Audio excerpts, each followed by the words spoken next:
Assalamualaikum warahmatullahi wabarakatuh. Semakin hari semakin banyak saja orang-orang yang mulai tertarik dengan kajian yang telah dilakukan Kiai Imaduddin berupa pembatalan nasab palsu dari kelompok-kelompok Baklawi ini. Yang awalnya cuman sekedar tesis dari Kiai Imaduddin ini kemudian semakin mendunia. Banyak orang yang mulai tertarik di luar sana. Nah, untuk lebih lengkapnya mari kita simak videonya berikut ini. Mana kabarnya nih tentang kajian nasab di Sudan, Balawi di Sudan? Apakah sehangat dan sepanas di Indonesia? Oh, tidak, cuman pembicaraan di belakang-belakang saja. Tidak Gitu ada ya. perdebatan, tapi di belakang tetap ada perbincangan karena memang sudah menginternasional ya. Ya, Jadi polemik nasab di Indonesia itu juga berimbas terhadap Sudan ya, terutama mahasiswa Indonesia di Sudan itu ya.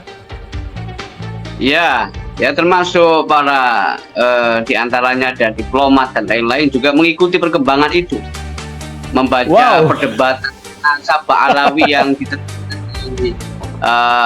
kampus Yusuf Ishak di Singapura. Itu juga bertanya kepada saya tentang bagaimana nasab itu. Jadi semua mengikuti, baik yang literatur bahasa Arab maupun bahasa Inggris, namun tidak dimunculkan di permukaan. Oke, apalagi Dr. Ribut itu sering podcast di pada Suka TV. Berarti kawan-kawan Anda di Sudan itu kadang-kadang mengikuti ya perdebatan Anda di pada Suka TV ini. Ya, sebagian mengikuti. Sebagian mengikuti ya. Baik, pemirsa, sekarang kita akan mengupas secara dalam tentang buku seputar buku Ulama Nusantara Menggugat Nasab Palsu. Ini adalah sebuah karya buku Kiai Imaduddin Utsman. Bukunya seperti ini. Sekali lagi saya resmi beli di Shopee, tidak mengontak Kiai Imad, tetapi sebagai apresiasi penghormatan saya terhadap karya Kiai Imad membeli secara resmi. Ini harganya 200.000 rekan-rekan.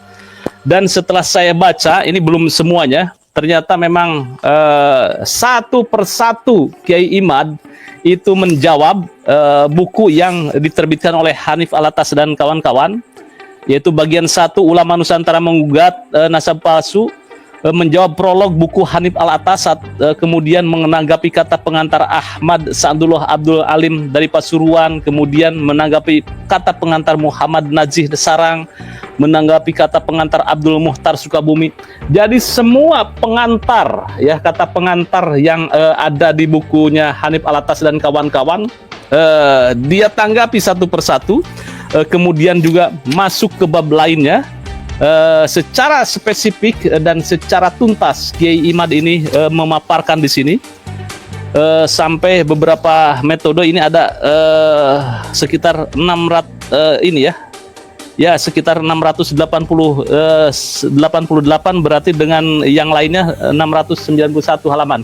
Baik, saya langsung ke Kiai Ubedillah. Kiai Ubedillah, apa yang Anda tanggapi terhadap terbitnya buku ini? Mungkin Anda bisa membedah secara spesifik. Silakan, Kiai Ubed. Oke, terima kasih Mas Yusuf. Rasa hormat saya untuk Dr. Ribut sekarang dalam posisi di Sudan, sehingga kategorinya adalah ilmuwan luar negeri yang sedang diskusi sama kita malam ini, Mas Yusuf. Iya, betul. Jadi Tokoh muda NU ini. Jadi tesis Kiai Imad naik kelas tinggi sampai respon ilmuwan Sudan, dan tadi juga diinformasikan banyak beberapa tanggapan. Saya nanti akan menyimpulkan hal yang baru dari buku Kiai Imad dalam konteks kontennya, Mas, dalam konteks isi. Tetapi sebelum saya menyampaikan hal yang baru itu, saya ingin mengapresiasi Kiai Imad melalui kisah pertanyaan beberapa teman yang diajukan kepada saya, mengapa saya tidak secara langsung berbicara tentang nasab. Dia memahami saya lebih cenderung mensupport atau mengapresiasi atau lebih banyak berbicara dari aspek aksiologi dari riset Kiai Imad, tidak berbicara dari secara langsung dalam bentuk riset yang bisa setara atau seimbang dengan risetnya Kiai Imad. Itu pertanyaan yang diajukan ke saya, Mas. Jawaban saya, siapa yang sabar melakukan penelitian seperti Kiai Imad?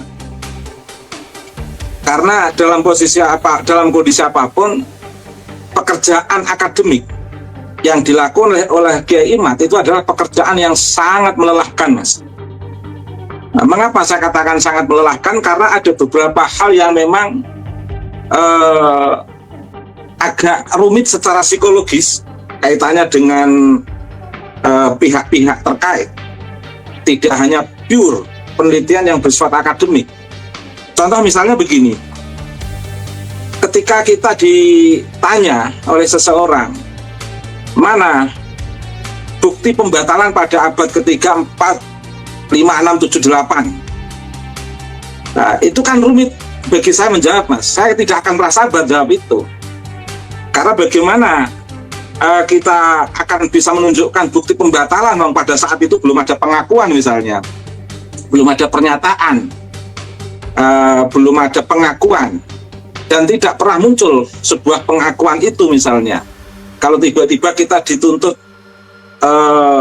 bukti pembatalannya kan bisa dijawab secara argumentasi.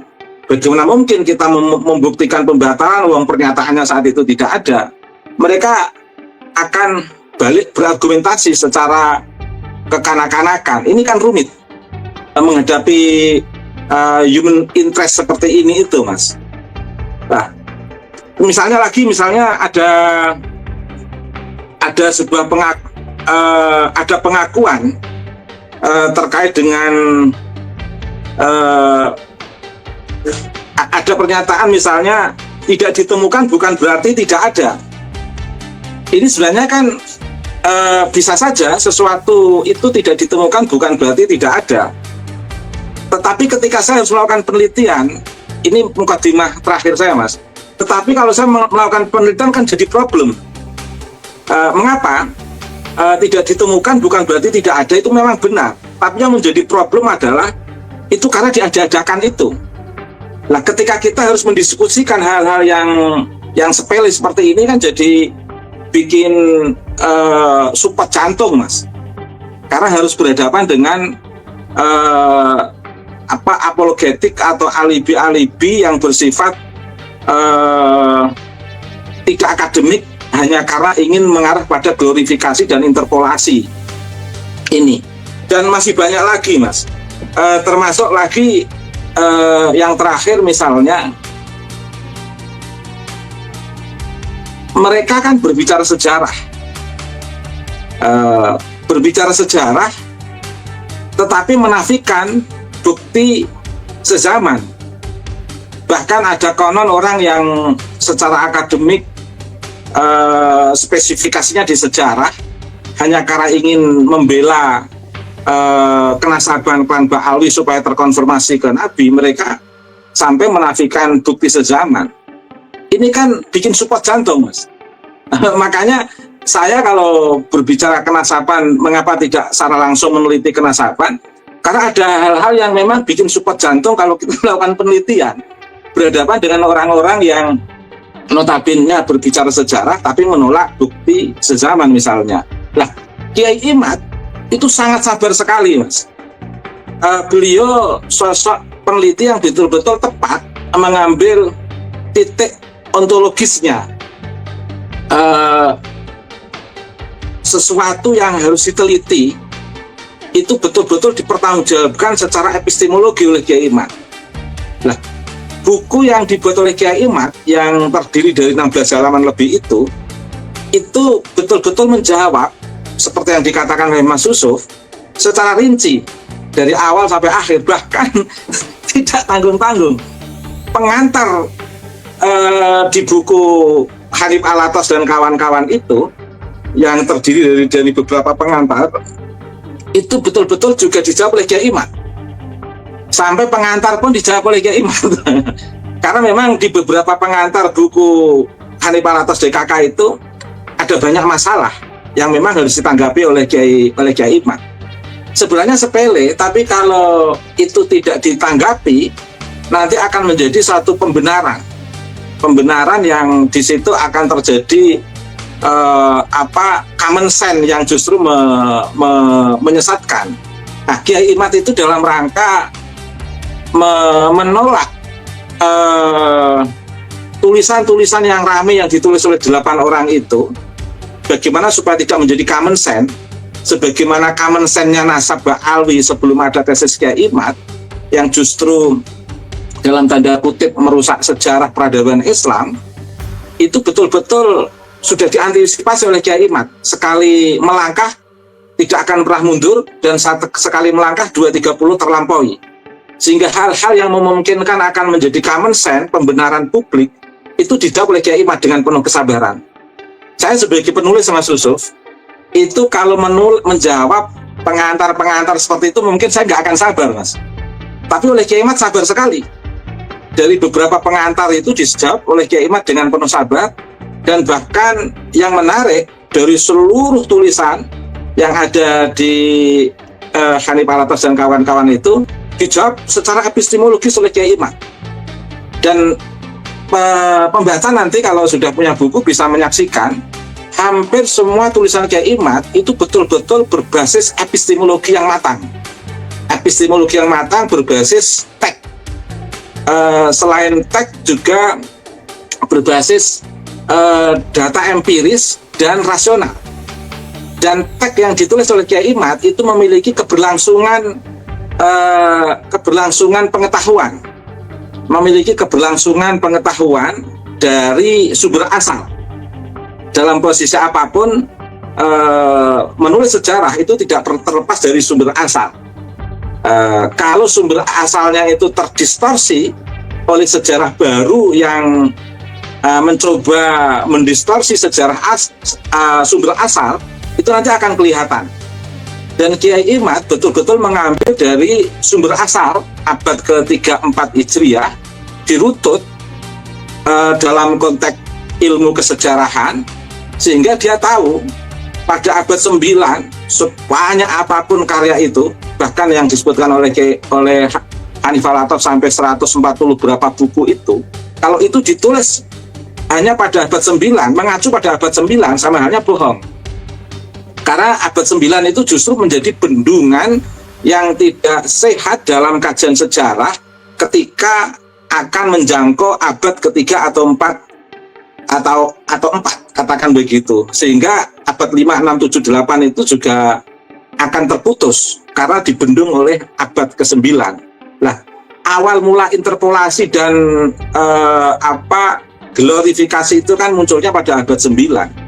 Dan ini betul-betul dengan cara yang akademik, rasional, empiris, dan betul-betul Kiai Imad itu mengetengahkan sumber epistemologi yang memiliki keberlanjutan data-data yang luar biasa. Jadi bisa kita saksikan videonya tadi. Semoga video ini bisa bermanfaat dan menambah wawasan kita. Assalamualaikum warahmatullahi wabarakatuh.